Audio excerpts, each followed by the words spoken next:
السلام علیکم ورحمۃ اللہ وبرکاتہ۔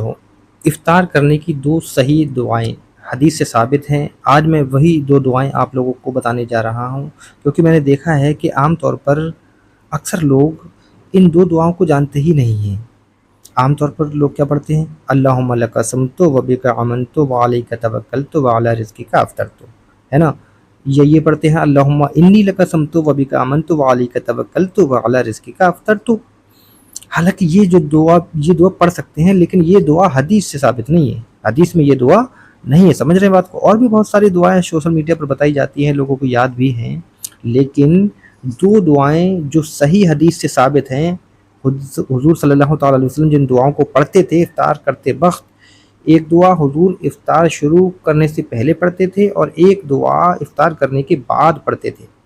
یہ دو دعائیں ہر مسلمان کو یاد ہونا چاہیے، تاکہ جب ہم روزہ افطار کریں تو حضور نے جو دعا پڑھی وہ ہم بھی پڑھ کر روزہ افطار کریں۔ روزہ افطار کرنے کے بعد وہ دعا پڑھیں جو حضور نے پڑھی، تاکہ ہم لوگ سنت پر عمل کرنے والے بنیں۔ تو آئیے جانتے ہیں کہ پہلی دعا کون سی ہے۔ حضور صلی اللہ تعالیٰ علیہ وسلم جب روزہ افطار کرتے تھے تو یہ دعا پڑھا کرتے تھے، اسکرین پر آپ دیکھ سکتے ہیں، اللہم لک صمت و علی رزقک افطرت، ہے نا؟ یہ اصل میں الفاظ ہیں حدیث کے اندر۔ یہ جو ہم لوگ ایڈ کرتے ہیں نا، جو لمبی دعا پڑھتے ہیں، اللہم لک صمت و بک آمنت و علیک توکلت، تو یہ دعا حدیث میں نہیں ہے۔ حدیث میں صرف اتنے الفاظ ہیں، اللہم لک صمت و علی رزقک افطرت۔ اس دعا کا ترجمہ ہے، اے اللہ میں نے تیرے لیے ہی روزہ رکھا اور تیرے دیے ہوئے رزق سے روزہ افطار کیا، ٹھیک ہے؟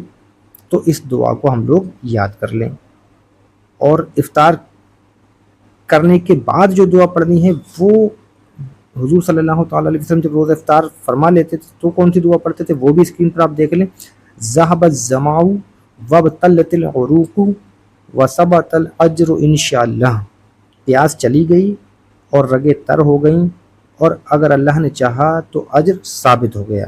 یعنی روزہ ہم نے رکھا، افطار کرتے ہی ہماری پیاس بھی ختم ہو گئی، بھوک بھی ختم ہو گئی، رگیں بھی تر ہو گئیں، ساری خشکی دور ہو گئی، اور جو اللہ تعالیٰ کے لیے ہم نے جو پریشانی مشقت اٹھائی وہ پریشانیاں ساری کی ساری دور ہو گئیں، اور جو روزے کا اجر تھا وہ ہمیشہ ہمیشہ کے لیے باقی رہ گیا۔ تو حضور افطار کرنے کے بعد اس دعا کو پڑھا کرتے تھے۔ اسی لیے آپ مجھے کمنٹ کر کے بتائیں کہ کیا یہ دو دعائیں آپ کو یاد تھیں جو نبی صلی اللہ تعالیٰ علیہ وسلم افطار کے وقت پڑھا کرتے تھے؟ کیا آپ کو یہ یاد تھی؟ اور کیا آپ لوگ افطار کے وقت اور افطار کے بعد یہ دونوں دعائیں پڑھا کرتے تھے؟ نہیں پڑھا کرتے تھے؟ کمنٹ کر کے ضرور بتائیے گا۔ میرا تجربہ یہ رہا ہے کہ 80% لوگ غالباً ان دونوں دعاؤں کو نہیں پڑھتے، وہ تو بس ایک رٹی رٹائی دعا، کیونکہ وہ کیلنڈروں پہ بھی لکھی ہوتی ہے، چھوٹی چھوٹی کتابوں میں وہی لکھی ہوتی ہے، رٹی رٹائی وہی پڑھ رہے ہیں، حالانکہ صحیح جو حدیث سے ثابت ہے وہ یہ دو دعائیں ہیں۔ اب یہ دو دعائیں آپ لوگ پڑھنا شروع کر دیں۔ جب افطار کریں تو اللہم لک صمت و علی رزقک افطرت، اور جب آپ افطار کر چکے تو یہ دعا پڑھیں، ذہب الظمأ وابتلت العروق وثبت الاجر انشاءاللہ۔ مجھے امید ہے کہ یہ دونوں دعائیں آپ کو یاد ہو جائیں گی اور آپ اس کو پڑھیں گے بھی۔ مجھے اپنی نیک دعاؤں میں یاد رکھیں اور اس ویڈیو کو شیئر کریں، دوسروں تک پہنچائیں۔ السلام علیکم ورحمۃ اللہ وبرکاتہ۔